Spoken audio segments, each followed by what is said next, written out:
deconstruction.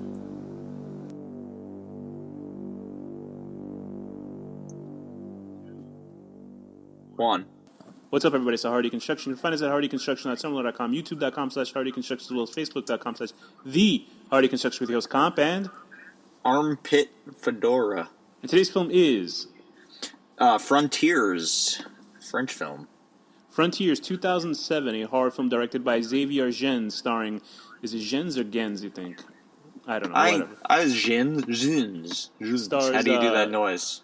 Gens. Stars Karina Testa, Aurélien Wilk. Oh, man. Holy God, these names. Patrick Legards. That's it. That's all the other names I'm going to try to pronounce. So it was it was made in 2007, released January 2008 in France. It's an hour and 48-minute film. It's a horror/thriller. One of the French New Wave horror movement films that include Inside, High Tension, Martyrs, Eden Lake, and what else? There was other ones. I can't think of it. Them or something, right? Was it They? About the kids that are that was the one haunting with people. the kids. How is this a thriller? I would actually say it's more of a thriller than it is a horror film because it's. And maybe I'm misunderstanding the definition of a thriller. Okay, let's say let's talk about. To use an example, let's use Hostel. Remember the first? Okay. When they're inside the actual terror castle and they're getting tortured and stuff, that's horror. When he escapes the castle and he's basically picking off every bad guy on the way, that's more of a thriller because he's trying to escape. It's like Jason Bourne is a thriller action film because you're okay. I thought thriller was supposed to be like you're on the edge of your seat. Okay, I could see that actually. Okay, so it's sort of that. Yeah, that's why about the first 48 minutes of this film, you had suggested this film, and I almost suggested it a while back when we were doing French Horror Month, New Wave French Horror Month. And I always had heard about this film when I looked up. Obviously, the first movie that I was that's why I said because we always hear about it. So the first film that I had kind of known about French horror was High Tension, and then when I looked up all those type of films, this movie Frontiers was always up there, and I always, because I'm an idiot, didn't realize it's just the word Frontiers, and I would always pronounce it Frontiers. Because I thought it was French, like a fucking retard moron. Anyway, so this one was always up there, and for some reason I just had no interest in watching. I think because I had seen Martyrs, I was like, wow, and the cover looked like Martyrs. It's not going to top that no matter what. Yeah. Right, and the cover looked like Martyrs a bit with this woman who looks disheveled, and she's in a baby doll dress, and it's covered in blood, and there's some sort of nuclear fallout background. I hadn't even known what the premise of the film was, even though I knew about this movie since 2003.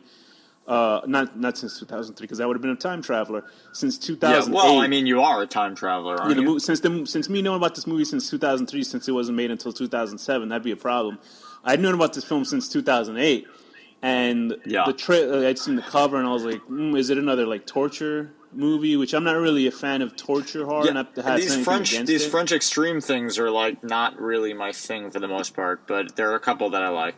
Yeah, but I'm pretty sure we've only seen a handful, and you've probably liked more than you disliked, right?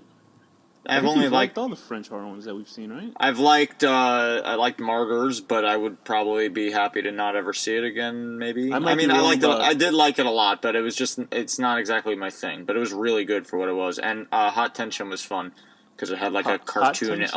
Hot. I don't know, whatever the fuck it is. High Tension. Also, Eden Lake isn't a French horror film before horror fans started complaining it's an English horror film that neither of us have watched. But go ahead. No, I was going to say I like the Elmer Fudd feeling of the bad guy in that. It was fun. So, watching this film, when I was watching the first 40 minutes or so, like I explained before, because I hadn't watched it, and I did want to watch it, and then I started watching, and I was like, it's okay. I mean, I was like, this isn't really a horror film. This feels more of like an action film until a certain sequence where a character is crawling up this cavernous, small hole. And it's a long tunnel, and he's crawling up, and he looks at the camera behind him, and he sees this creature behind him. And then I was like, okay, it's a horror movie. And then it wasn't really a horror movie anymore, and went back to being this. It's basically Texas Chainsaw Massacre for French people or something. Yeah, that's what I was thinking when I was watching. I was like, this is sort of like Texas Chainsaw Massacre meets The Hills Have Eye remake. Yeah. That was directed by Alexander Aja. Aha, however you say his name. And then I was going to say it's a little bit of Martyrs too, but Martyrs actually came out a year after this film. So I was I think just because of the main character has her hair cut off and she sort of looks all disheveled and nuts, that's why I was like, oh, she looks like the girl from and Martyrs. They're French. But yeah, Xavier Gens went on to make such fantastic movies like Hitman, X for XXL, and ABCs of Death, and I think he's doing some... Which guy was that? Which director? Xavier Gens. X is for XXL was the woman who was overweight and she kept cutting herself with knives to make herself skinny in the first movie. Ugh. It was really... I actually thought it was okay, but it was all right. I mean, whatever. But this film... Yeah. What's the premise of this film? Well, actually, I didn't say the premise. A gang of young thieves flee Paris during the violent aftermath of a political election, only to hole up in an inn run by neo-Nazis. So, how does this basically, post-Trump America. Yeah, I guess this is about as proper as it is for this type of time. Go ahead. Yeah, I mean, it's basically just I guess all of them except one of them are like close with each other. Like two of them are brother and sister, and then one of them... Three of them are brothers and sister. I thought he was like her ex-husband, that guy, and then the other guy got shot through the hand was just like this asshole that they're friends with. So there's 5 main characters. There's Alex, who's sort of this brash, shaved head, good-looking asshole character who has gotten Yasmin pregnant. Yasmin has 2 brothers. One of them, Gilbert. Oh, no, I'm sorry. Gilbert is the girl, the crazy lady. She has 2 brothers whose names I can't think of right now. And they're main characters. One of them is actually taken out earlier. He gets shot during... They're actually robbers, and they're trying to get away from the police, obviously, and get out during this whole turmoil. Crazy riot. Yeah, there's a political disarray going on with the Republican... was it a president or something like that, or a mayor? Oh, whatever. Some Republican got picked, a far right kind of guy got picked to lead the country of France. So there's all this political disruption. In the opening credits, you see all this stock footage of people getting their ass beat in like riots. I can imagine if you lived through that riot, then you go to see this movie and they took all the actual importance of what you went through and trivialized it into an action horror movie. It's sort of like Dawn of the Dead, the remake, and you see in like, hey, well, I was there when they killed my friend, and then you see a zombie attacking a guy near a helicopter. You're like, whoa, what the fuck? You really trivialize that shit.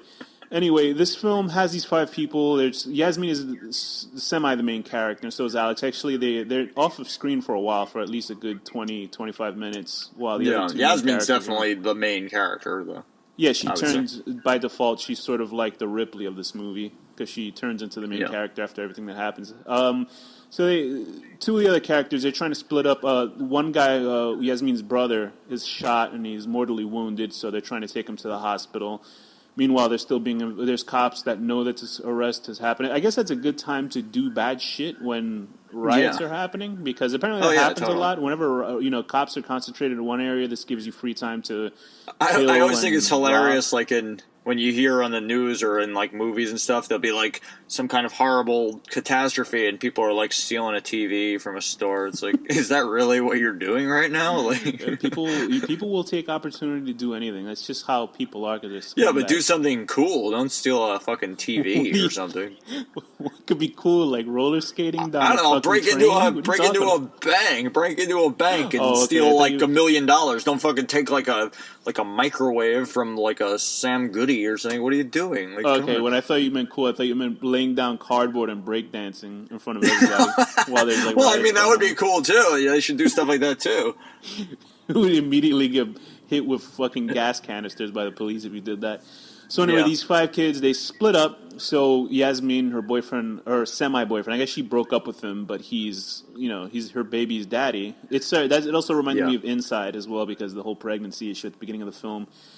Ugh, so that one was disturbing, actually. Tom and Farid are, I guess, here, looking at the wiki, this is what the wiki says. A far-right candidate is elected to the French presidency, sparking riots in Paris, hoping to escape Paris, but needing cash. Alex, who is the main guy who dates Yasmin. Tom, Farid, the pregnant Yasmin, and her brother Sammy take advantage of the chaos to pull off a robbery. Sammy is shot. Okay, so Sammy dies. What I'm a little confused is that Alex tells Fareed. He says, your brother just got shot. So I don't know if they meant that brother as in friend or brother as an actual brother, because I don't understand. Whatever. Honestly, it doesn't matter because the character dies in like 10 minutes. So right. So anyway, the film splits off with Tom and Fareed driving off, and that was a good fake by. I assume Tom is the blonde kid because Fareed says he's Middle Eastern Muslim. He actually doesn't say his ethnicity; he just says he's Muslim. And Tom is this blonde dude who's sort of a dickhead, and he does play a good joke where like, get out the car so I can steal the money. Anyway, they have the money; they're trying to get out of town. And get out of the heat from where they're dealing with where they were. You can tell I'm really stretching out the explanation because I really didn't care much. Because there's really nothing. There's really nothing to say about the movie. So anyway, it leads off to the Tom and Fareed going off to this inn or this sort of quasi hotel off the beaten path called Frontier, and they meet up with these two women. What are the chances of coming across people like that? Because all these movies show these types of things. It's like, it makes you not want to go to hotels or something because you're like scared. Like, I don't want to go. What? No, I'm just saying, this reminded me of a book that I read that I always tell you to check out the audiobook for it, called Endurance, where it's a bunch of like 6 to 7 I actually have it downloaded. I just haven't listened to it yet. Yeah. It's about 7 or 8 people that end up at this like horror hotel, and it's like really good. And I was like, man, when I was watching this, I'm never gonna go to France. I'm never gonna go to Texas. I'm not gonna. Where does hostel? It's in like Romania. I'm never gonna go to Romania. That's whole of Eastern Europe. Maybe. I don't know. Yeah, it's probably in the shitty areas of Europe. But anyway, I really want to go to Eastern Europe, but I'm not gonna go to any hostels there. So Tom and Fareed they meet up with these two women, Gilbert and Claudia, and there's this big, huge guy named Getz, who sort of looks like Triple H from the World Wrestling Federation. He actually reminded me of Zorro from Frankenhooker, the pimp. Oh, man, I don't even remember that character. He looks like I do actually remember the character. I do. Anyway, so, listen, I don't know, I didn't really have any energy to explain this film, but a lot of people died. There's nothing to explain. It's just like a typical... people are trapped in this thing and they're being killed one by one. I mean, I feel like if I hadn't seen like 800 movies like this, I'd probably be more into it, but I've seen it done so much better. So. And I think it is, had I seen this before I'd seen Martyrs or anything else, I'd probably be really impressed by it, but it's sort of like a generic horror action movie. Like, there's nothing really... Yeah. The fact that I wasn't in the mood for the fast-paced camera movements. Like, it was like making my eyes it's one of the worst, one of the most annoying edited scenes when they're driving away. When Tom and Fareed try to drive away from Getz, who's chasing them in his car, and it's got to be some of the worst like cutting and editing I've ever seen. It's like okay, taking a camera and if you just shoot two cars driving towards each other, okay, fine, it's exciting.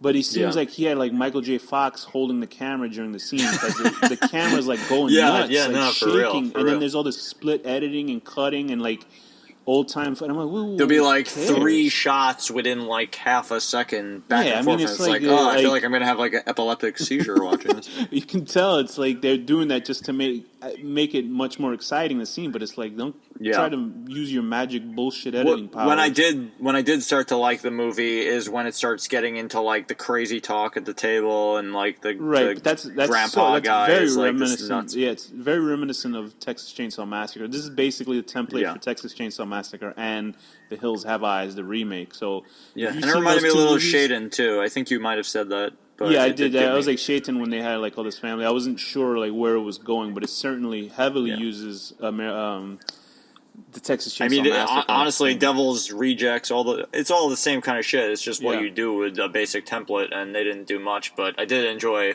some of the crazy dialogue and like the neo-Nazi character and the all production. That stuff. The production is really well done in this film. It's not like it's like a cheap-looking film. It looks really good and it's shot really well done. Yeah, the effects are great. And it's written by it is written by Xavier Gens as well, and it makes the bad guys pretty despicable that you want to see them die, and I can get with that where I'm like, okay, I want to watch these bad guys get blown away, but even when they're taken care of, it's not even exciting how they're killed. It's sort of like I did like the table saw. You didn't like that? No, I did like that as well. I did like that, but I mean, it was just like by then I was like, all right, whatever. She kills him, and then because then the main bad guys are Getz, who's that just big shaved head dude. There's the older brother who is what Carl. The hell is his name? Carl, right? Carl is this. Yeah. He sort of looks like a bizarre version of Jeffrey Combs, if you can make He looked very familiar to me, actually. He kind of looked like a Modern Family dude. A little bit. Who's also in the Dawn of the Dead remake. A little bit, like a weird version of him. He's going to say some deadpan joke like, I don't like tacos. And then you say like 10 minutes of looking at him staring at the camera. Anyway. But he says it in French. Yeah. But Carl is this, like, the main bad guy is this... he would be the one to take over the grandpa's reins when he dies, for certain. The family father named Von Geisler, who's pretty well... He does, I guess, have a lot of scenes in the film. He's this old-school German guy. I assume this is a guy who was in the... Because, back then in World War II... Here's some history. When World War II came to be, Germany came in and invaded France, and France was like, okay, you can do whatever you want, and they kind of just let them do... That's why... For some, French people are, well, at least older people look at French people like, oh, you're a bunch of pussies because you just let the Nazis walk in and you didn't put up a fight. And then, once all the Allies came in, France was like, okay, we'll help you and we'll kick the shit out of these Nazis. So I guess he's a holdover. He must have been chilling in France for a while, hiding his German, German fucking ancestry. I don't know how he did it. His whole house is full of, like, photos of him in fucking Nazi costumes and stuff, and there's, like, you can tell that... It's his charm, whenever people would investigate, he would just charm them with his words. Yeah, you can tell this family has been killing off people and stealing, their wallets. And eating them. And eating them, putting them in the fridge and hanging them in this meat room. It didn't look like a fridge, by the way. I gotta respect... What I respect about it is that, we have overpopulation and we have food shortages, and they're kind of... They're fixing two problems at the same time. Do you think it would ever get to that? Like, honestly, like, say 100 years from now that it would have to... Oh, yeah. I guess if we keep overpopulating and don't stop and, like, destroying our Earth, like, it's going to come to something very bad. Like, it always disturbed me. Like, do you ever see that movie with the guy who plays Captain America on the train? I have not watched that. Don't spoil it for me. Anyway, I won't. So okay, I won't. Now I'm just guessing that all the people in the back carts are used for meat. Thanks, Danny. Anyway, so this. See, I know you're quiet now. So no, I'm not answering because you could be wrong. I don't know. So it's a German family, and the father has this sort of, I guess, Nazi-esque control over his kids. Although some of them are not actually his kids. There's Hans, who's this big fat guy who, like, tends to... He's not his kid, right? Yeah, I guess they must have kidnapped them as children, as well as the other girl who sort Eva. of... I couldn't tell if she had a humpback or not. She was I think she's just awkward. Yeah, she was just like this awkward... she would have her own, like, sitcom on NBC where she'd dance around and have friends and shit. It would be called Ugly Eva. And she had... I actually thought she was pretty cute for what she was. I did too. She was pregnant with Hans's kid, and they were both kidnapped. I hope they were separate. I hope they weren't related. They were kidnapped as children and raised up under von Geisler, and that's what they're doing. They basically, what ends up happening is they actually kill the three other male leads in the film, the good guys, I assume, even though they were sort of assholes. Not Farid. I actually like Farid. They're good in the sense that they're not neo-Nazis who eat people. Yeah, Farid I actually liked. I felt bad for him. I wasn't expecting when they put him in that boiler room and he actually, like, he melted. I thought he was actually going to be like a hero. Yeah, I liked Alex too, the one, her baby daddy. He was a nice guy. Like, he was an asshole, but like he became a nice guy at the end. Like, yeah, but he sacrificed himself, and they do have a really graphic sequence of cutting the Achilles tendon. Ooh, I hated it. That's really heinous. I read this book by I forget his first name, but there's a Japanese guy named Murakami. And he wrote this novel about this prostitute. It was like a split novel between a prostitute and a guy who had an obsession with cutting someone's Achilles heel so he could hear the pop of the air release. Oh, God. I know. It's a good book, too. I can't think of the name of it, but the writer is called Murakami. And ever since I read that book, I just cannot help but think about an Achilles heel popping. Just like the pop of it and you're just bleeding. The worst is actually, to this day, though, Pet Sematary is maybe the worst. With the with the little kid cutting the leg, right? Or the foot. Yeah. So that happens in this. They fuck up. I wasn't expecting those characters to die. Maybe Tom, but I did realize it is French cinema, so they do kill everybody. It was almost a point where I thought Yasmin would get killed, too. I was really expecting that end with the cops, like, oh, there must be in on it as well, because they do the whole fucking oh, I ran into somebody who's safe, just like the dad in the Texas Chainsaw Massacre, and he brings them right back. It's the same shit in all these movies. If you've seen Texas Chainsaw Massacre, and then you see a film that says just like Texas, you know what the movie's about. Oh yeah, somebody gets Devil's Rejects is the same exact thing too. I just love it. But I actually enjoyed Devil's Rejects because I don't know. I don't know what it was like. Yeah, I don't get why I would like that and not. Well, basically, it's like you have a template to work with. Okay, we know that you're gonna run into the guy who's gonna bring you back. It's about the characters and like cool shit happening and visuals and stuff and like awesome gore scenes. And Devil's Reject and House of a Thousand Corpses is so much better. Also, Devil's Rejects, even though it borrowed from Texas Chainsaw, it was equally borrowed from Natural Born Killers, since we were following the villains, so to speak. Yeah. So it was that sort of, it gave you a different twist on it. And it's just so, like, artsy, and the good guy was like, the bad guy in the film. Yeah. So, I mean, it's that sort of, they twisted it enough, the narrative, that you can enjoy it. But this film, it's like, once you've seen those type of films, you're like, all right, I can see what's going on ahead of time. She's going to come back. She's going to kill everybody. And at least they made the bad guys hateable enough that you want to see them all die. And but even by then, I was like, like I wasn't really too crazy about the movie watching it. Like, it's a good-looking film, got good graphics, great gore for what happens. I'm actually blanking out right now. Did the girl Eva live at the end? Did she live at the end? Yeah, she did. Didn't you just watch it today? No, I did just watch it, but I'm just blanking right now. I can't remember. She did survive, and she's left in the wreckage of that whole building. To take care of her children, and at least they explained it. I was like, when those kids came out, I was like, at the, when the guy had the camera in that little tunnel, and he's looking, and he sees those monsters in the camera, he's like, oh shit, I thought it was mutants or something like that, which reminds me of Texas, which reminds me of Hills Have Eyes, because they had. Well, they're chugging alcohol. She's chugging alcohol while she's pregnant. Yeah, that's true. That's how she fucked up the kids. Yeah, because they didn't say, you know what's funny? Her last name and her real actress name is Maud Forget. So I forgot if she was, maybe something about her name. It's like a charm. It's not like the area they were was like a nuclear holocaust place. It wasn't like anything fucked up like that. So I don't understand why her kids would all come out so deformed, unless that Hans was her brother. Because they're chugging fucking alcohol. True. Yeah, because she did tell. You think she would learn, Anyway, but she's pregnant. She's left there pregnant, about to have her kid, and the last 10, 15 minutes of the film is basically Yasmin killing everybody. Yasmin has her hair cut off. I thought Yasmin was very cute in the film when she had long hair. I liked her with the short hair too. She's pretty. I actually think she was I think everybody was actually a pretty good actor in this movie. I think everybody. Yeah. That's the problem, is that everybody was good, and the art direction is good, and it's not like the movie was directed badly. It's just there just wasn't enough interesting stuff. It was too generic. Yeah, it was pretty generic for what it was, because like this whole movie you could have seen on an episode of like The Walking Dead. You know what I mean? This is right. And not to disparage. They just didn't get it. They should have focused less on like cool action cuts and like 50 fucking cuts in 10 seconds to like, hey, let's like actually develop these characters and like make it like interesting to some extent. Like, I know, yeah, because Yasmin at the end, she's killing everybody. She, in quick succession, she kills Getz in a pretty interesting scene. Although Yasmin, I wanted to strangle her when she was trying to leave. Oh, and Alex was telling her to leave, and he's like, "Just go." Yeah, she's like resisting. It's like, you idiot, just get the fuck out. You're pregnant, stupid. What do you care all of a sudden? Well, I understand why she would care, but put it this way: if anybody ever ran up to me like that, pulling on me, I would totally be like instantly like, what, and I would just be like ready to go. Exactly.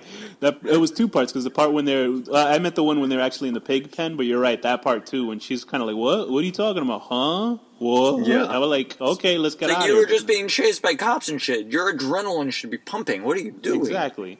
And then when Carl gets killed, I saw that coming a mile away, like when they're going up the elevator. And Carl blows his head up. I don't know. Like, you could tell by our energy in this episode that it wasn't anything that moved me as for a film. Yeah. And I don't know. I mean, at the end, I will say this. It could just be we've seen too many horror movies. This is it. This is the last episode. Goodbye, guys. But, no, we're here. Karina Testa's Yasmin, she did really well playing sort of this traumatized woman, because she had, like, these weird, facial tics, and her head was shaking. She looked like she was doing some sort of... Japanese. She was doing a jig at one point. There was this Japanese style of dance called no, I think it's called NOH. I could be wrong. Where the Japanese people just dance very creepily. I think you'd actually love it. Okay. And and it's just people just dancing very bizarrely. And the way she moved in this film was exactly like that. Yeah, traditional Japanese masked drama and dances. So you learn something new. So out of this shitty movie, no, it's not a shitty movie, but you can see, look, NOH up. It's Japanese dance. And I will look this up, actually. I'm excited for this. She's really good. I think everybody's really good. It's just that it suffers from, like, sort of a A to B to C sort of... lackluster storyline and lackluster character dialogue. It's not anything... I wouldn't even watch this if you were bored. You know what I mean? But... yeah, it's good for gore for at least 10 minutes, but sitting through the rest of it, that's why the movie starts out like an action film. There was one part, though, I gotta say, the dinner part where she's sitting at the table with them, that was the only part where I was like, oh, cool, like I was like excited to be watching it. I'm trying to think of exciting scene, but I guess the dinner scene was probably the best one. Oh yeah, the dinner scene when she takes the grandfather hostage, that was good. But other than that, I was a little confused what happened in that scene. I couldn't tell who shot who first, and it was a little chaotic. Who did they shoot? They shot the grandfather. I think the fat guy who shot the grandpa. I guess he was sick of their shit, right? Because I guess he was aiming at the girl, and they were telling him not to do it, and he just. But of course, if you shot a shotgun at that range, everyone would be disintegrated. Yeah, because it's like pellets that just spread. It's like I don't know. Maybe they weren't using scatter shot or something. I don't know. It was a bird shot, but it still killed old. I don't know, but they still then they shoot him, and then he has like I listen. You know what? Whatever. If you want to watch it, go ahead and watch it. I can give a shit less. I watched it, and I'm done watching. I don't have to watch this movie anymore. What's your rating? Never ever have to watch this movie ever again because I don't care. It's a horrible movie, but I don't care. You know what? This could be one that they could remake in America, and maybe I wouldn't watch the remake. I couldn't care. I might like it better. I know what would happen. Of course you would. You could watch it twice for me because I ain't gonna watch it. With that, I would give it a rating. I'd give it a rating of a 5 because it's not a horrible movie. But it's certainly, if you've seen every movie like it already, then you know what's going to happen, and you're sort of like, ooh, boy, you know. Yeah. I'll give it a 5 out of 10. 5 out of 10, having a cute, docile, submissive, pregnant young lady that will slit the throat of a man who's hung by his feet by the hooks, just as you're asking. Just for you're asking. I'm going to give this a 6, just because the acting was good. And there was good effect. I'll give it a 6.5 actually, because the effect, the visual effects were good, and the acting was good. That's why I gave it a 5. Good. Well, okay. You didn't give it a rating. I'll give it a 6. I'll give it a 6. And that's going to be out of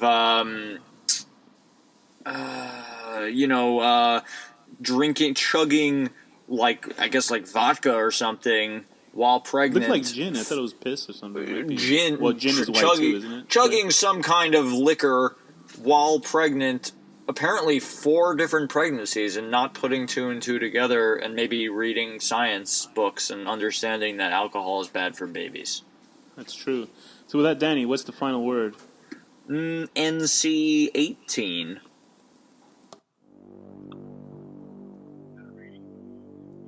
No, it was NC-17.